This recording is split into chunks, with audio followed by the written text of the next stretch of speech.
Hey there, welcome. My name is Jessica Buchanan, and I'm a New York Times bestselling author, professional speaker, and founder of Soul Speak Press, a non traditional publishing company created for women who've been through something, now they know something, and they can teach us something. In Her Words is a podcast designed to support aspiring memoir authors on their writing and publishing journey. It's hard work, this writing and publishing stuff, and I want to empower you with encouragement and information so you can keep sharing your truth. So grab your coffee, your notebook, find a quiet space, and let's dive in. Well, hey everybody, welcome back. Oh, another episode of In Her Words, a solo episode. I think they're going to be solo for the rest of the year. So I hope that's okay. I hope you are learning something and maybe perhaps coming away from these episodes with something to think about, something to journal about, something to ponder. Today I want to talk to you about this idea of bearing witness. So I've heard that phrase before, and I don't think that I've ever given it a whole lot of thought. I think in today's maybe vocabulary, we use the phrase holding space more than bearing witness. And I've been, I'm a heavy user of social media and was posting something or looking at something along the Epstein files. Don't worry, I'm not going to get political on here, but it's hard to ignore and it's hard to miss. And it's just horrifying in the context as well as thinking about how we at Soul Speak Press represent a lot of authors who have been through horrendous things um, around assault, sexual abuse, sexual assault, rape. And so my receptors have been up. I'm starting to feel like tense in the back of my throat just from emotion because there are so many women that I talk to who have been through something um, horrific. And when I'm watching the accounts and the replays and the news footage, um, it's it's just horrifying. And I feel so much empathy for these women who have been so brave and they come out and shared their stories, even if they're putting their lives at risk or their families' lives at risk. And I had been on the fence about whether or not I wanted to order and read Virginia Guthrie's memoir. And she's passed away now, and they just published her memoir, I believe, in September. And I'd heard it was pretty tough to stomach. I heard it was somewhat graphic. And so I thought maybe that's going to be difficult for me to read. But there was part of me from a professional perspective that felt like I should probably read it. I try really hard to stay current with the New York Times bestselling memoirs, or just the popular, more well-known memoir that are coming out in the traditional publishing market, just so I can stay abreast of what's working in the market so that, when I'm working with my clients or when I'm recording information on here, I stay as up to date and as knowledgeable as I possibly can. And so I ordered it and it came like within a couple of days. And well, let me back up. The thing that pushed me over the edge to go ahead and order the book, what I was reading some comments.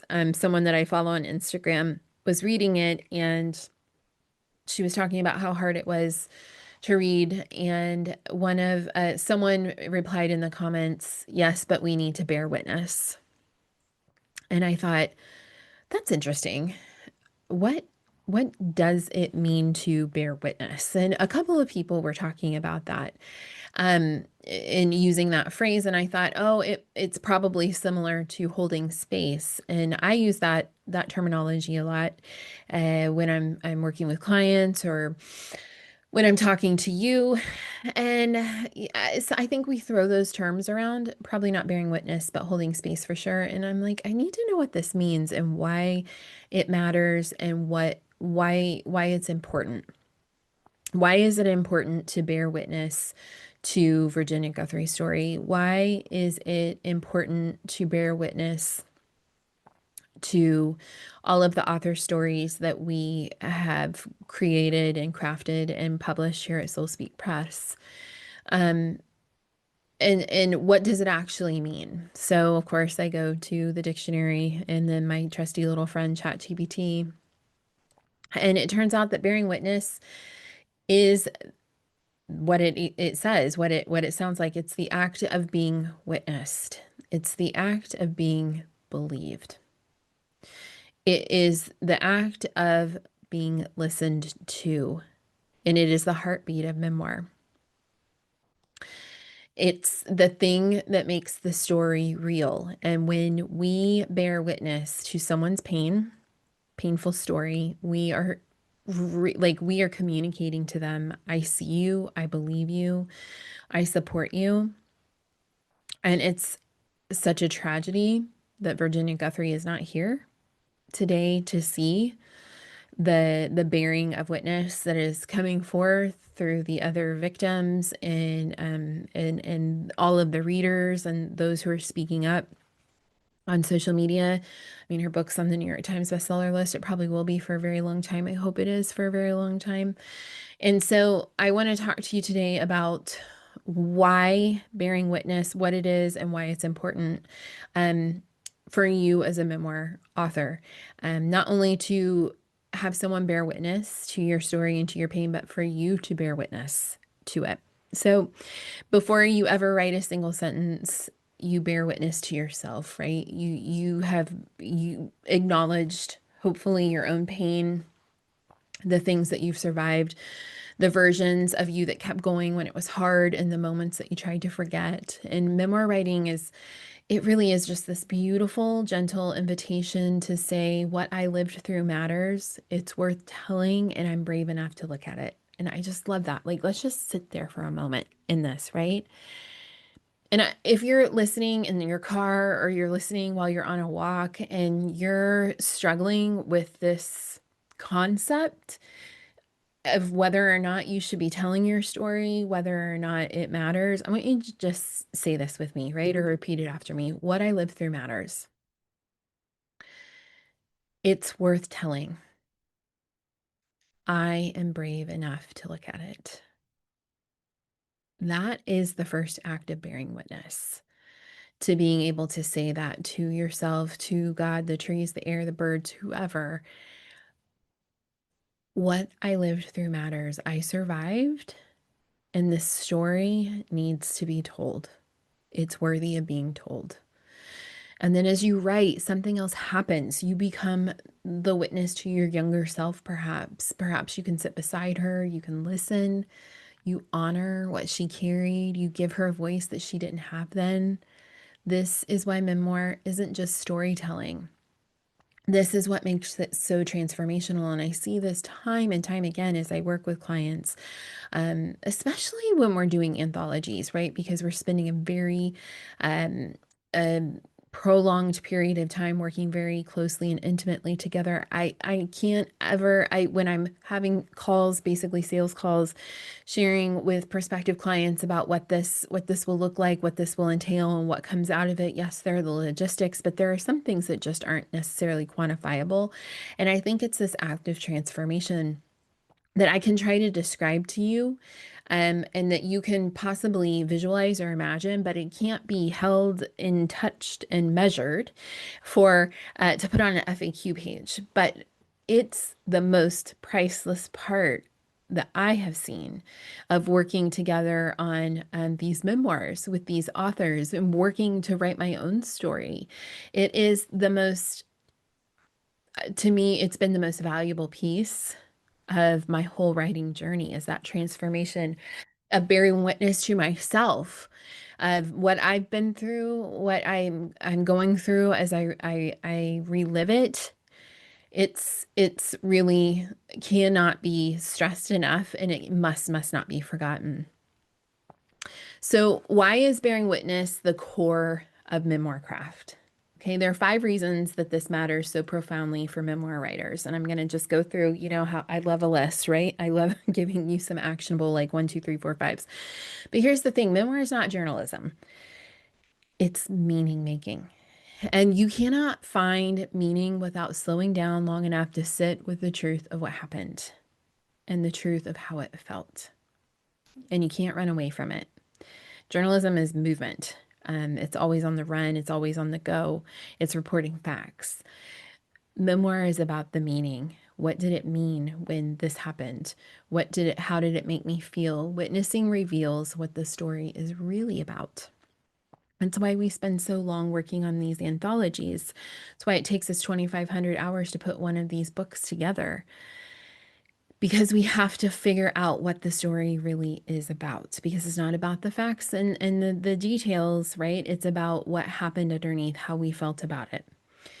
The second reason that bearing witness is at the core of the memoir craft is because it restores the author's dignity and the story's integrity. If trauma took something from you, writing becomes an act of reclamation. And I know this to my core. That was what the first Deserts to Mountaintops was all about, our collective journey to reclaiming our voice. There was such a reclamation for me personally in that act of writing that chapter, of telling the world about how I had abandoned myself so utterly and so completely that it led to my kidnapping experience. By witnessing your own pain on the page, you remind yourself, I am more than what happened to me. I get to define the narrative now. I can rewrite the narrative for all that matters, right? When you write, you rebuild what was lost out of the ashes. That's why Deserts to Mountaintops, our 4th volume, is called Out of the Ashes, because it's all about the rebuilding. And these stories that we're bringing to you January 25th, 2026 are all about that. They are all about the rebuilding, which is really the integrity of these stories. And it does restore dignity. When you look at each other's work, when you work with a coach and somebody says, wow, I can't believe this happened to you, you're insanely courageous and brave. And the fact that you're putting your story down on paper and putting it out there for the whole world to read in hopes that it'll help somebody is literally one of the most selfless acts that you can set out to do. Number 3, witnessing helps you navigate emotional landmines. This is important. Many writers get stuck not because they can't write, but because they hit an emotional truth they weren't ready to face and they don't want to deal with. Learning to bear witness to your pain with compassion allows you to keep going without shutting down or self-silencing, right? And it hurts. It's awful. It's hard when you first start out. This is true, but it keeps you moving through the wound so that it can heal into a scar. This is where memoir belongs. We talk about that all the time, right? We don't write from our wounds, we write from our scars. And if you don't keep going back and messing around with it and instigating that healing, then the scar is not going to develop in a place where you can actually write from it. It creates, number 4, it creates intimacy readers crave. This is why people love memoir. Okay. This is why I don't understand why it's so hard to sell in the market. People crave this intimacy, this connection, this is the shit that happened to me. And here's how I rebuilt my life and reclaimed it. And if I can do it, you can too. Readers don't want perfection. We see that on social media all the time. We've moved away from the curated grids. We've moved away from the picture perfect stories. They want to connect to honesty. They want the grit. They want the real stuff. When you witness your own humanity, you give readers permission to witness theirs. You show them how to do it. You show them that you can actually do it and it's safe to do it, and you're going to still be standing on the other side. This is why memoir changes people. This is the hill that I will die on. Like, memoirs have saved my life, and our stories will continue to do that. Let me tell you a story. Okay, I met with an author last week, prospective author, to be a part of one of our anthologies. And when I get on a call with someone, I always ask, well, how did you find out about us? How did you hear about Soul Speak Press? And she said, I found The Pilgrimage of Motherhood, Deserts to Mountaintops 3, in an independent bookstore in Charlotte. And she lives in Charlotte, North Carolina. I was like, oh, that's cool. Huh. Okay. I wonder how it got down there. But, and we kept talking. And then I realized that one of our anthology authors, who actually happens to work for Soul Speak Press, she's the director of publishing for Atlas Legacy. She is from Charlotte, and she had done like a series of book events down in Charlotte, and did like a big book launch and everything, and signed the books, and it was still on one of the shelves. And she said she had found it as she was going through, I think she had just lost her mom. And she was like, this book, like this story, she's so connected with Jess's story of motherhood and losing her mom, and that, like, that complicated relationship and the grief that comes. And she was like, it was the first time that I had read something in the middle of this fresh hell that I was living in that made me feel like maybe I was going to be able to survive this, and I was going to be able to get through it. And that, I was like that right there all day long. Like, that is why I do this. That is why I'm like constantly working. That is why we exist, is so that somebody can bear witness to someone else's pain through the words of their own lived experience, and through the work of cutting through the pain and articulating it. It is the most generous thing we can possibly do with our pain. And you can tell by how, like, I mean, if you're watching this, my hands are all over the place, because this is the gospel that I preach. This is the gospel that I live by. It is so important. It is, I think it's critical, it's crucial to our survival when we're going through some of the most horrific experiences in our lives. When we find, even through just a book, if we find somebody that we can relate to, a story that we can connect with, it can give us the strength that we need to move on. And that was what I was missing during my surviving survival piece, until I found that book by Lawrence Gonzalez, Surviving Survival: The Art and Science of Resilience. And I've talked about that a million times, like, and I write about it and how to survive survival. Oh, I cannot stress to you how important I feel like these things are. It's just like, if we can share our stories and release someone's agony and their pain just a little bit, like, isn't that enough? Isn't that important enough? Bearing witness expands the space for the truth. Number 5, witnessing turns your story into a gift instead of a confession. This memoir is witnessed first by you, then by your trusted reader, then by the world, because, and it's not a cry for help, but it's an offering. What I just said. It's a not, look what happened to me, but here's what I've learned. Here's what I understand now. Here's how you might see your own story differently. Here's how I survived. This is alchemy. This is what makes your pain purposeful. And it can take a while to get there, and that is okay. But oh, please get there. Please get there. So here's how you can practice witnessing while writing. Okay, let's talk about how you can do this inside your writing process.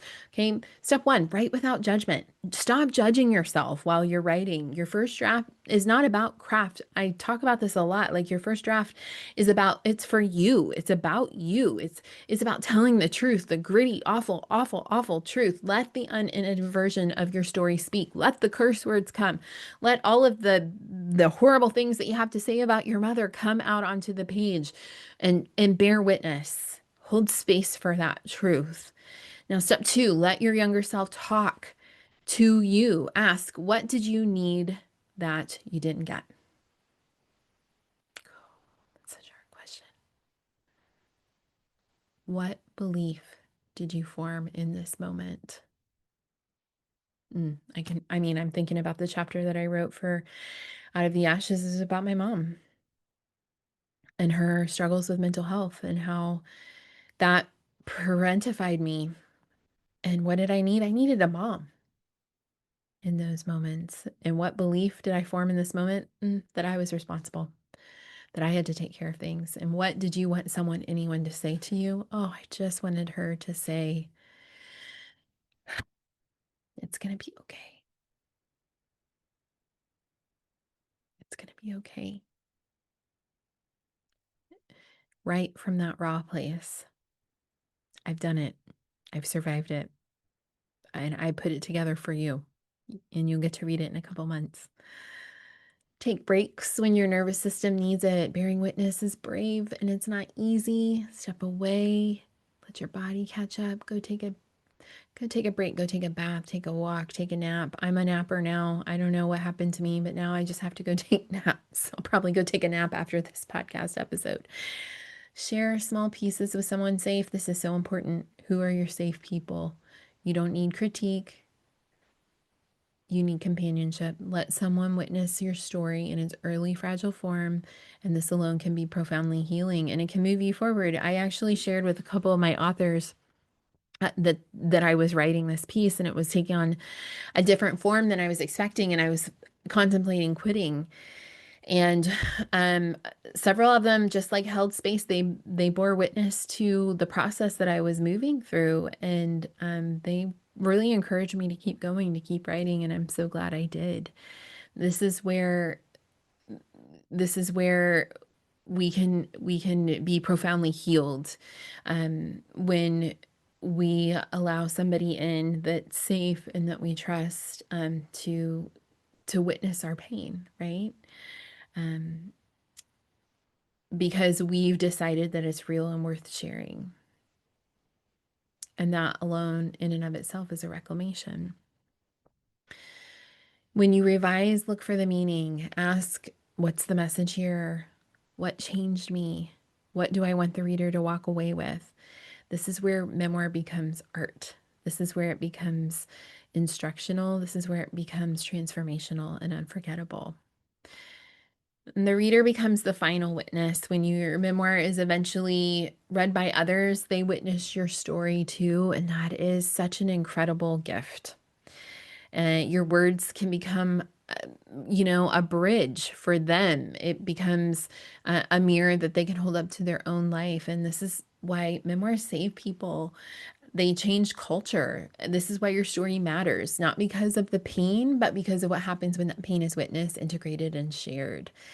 Memoir isn't just writing, it's connection, it's belonging, it's healing, first for you, then the reader, then for the world. If you're writing a memoir right now, I just want you to hear this from me. Okay? You deserve to share your story. Your experiences matter. You are allowed to take up space on the page, and your truth, witnessed with compassion, can become someone else's lifeline. Thank you so much for being with me here today, allowing me to share a very emotional, what ended up being a very emotional episode for me, and bearing witness for me in all of the different ways that I show up. I'm so grateful. I wouldn't be here doing what I do if it weren't for you all showing up for me. There are so many ways that you can do this. If you're ready to take that next step, please just reach out to us. You can connect with me directly, info@jessbuchanan.com, or with Lauren at hello@soulspeakpress.com. And if you're not a woman writing a memoir, and you know someone who is looking, a man or a non-binary person or a group of people who want to write, please, please, please send them our way. There's a place for them here, and we would love to bear witness to their stories. In Her Words is hosted by me, Jessica Buchanan, and is produced by Soul Speak Press, a non-traditional publishing house for women who are ready to tell their story. If you would like to know more about our submission process, I encourage you to check us out at www.soulspeakpress.com, or follow us over on Instagram at soulspeakpress. We appreciate all your questions, and if you would like to leave us a review, we would be so grateful.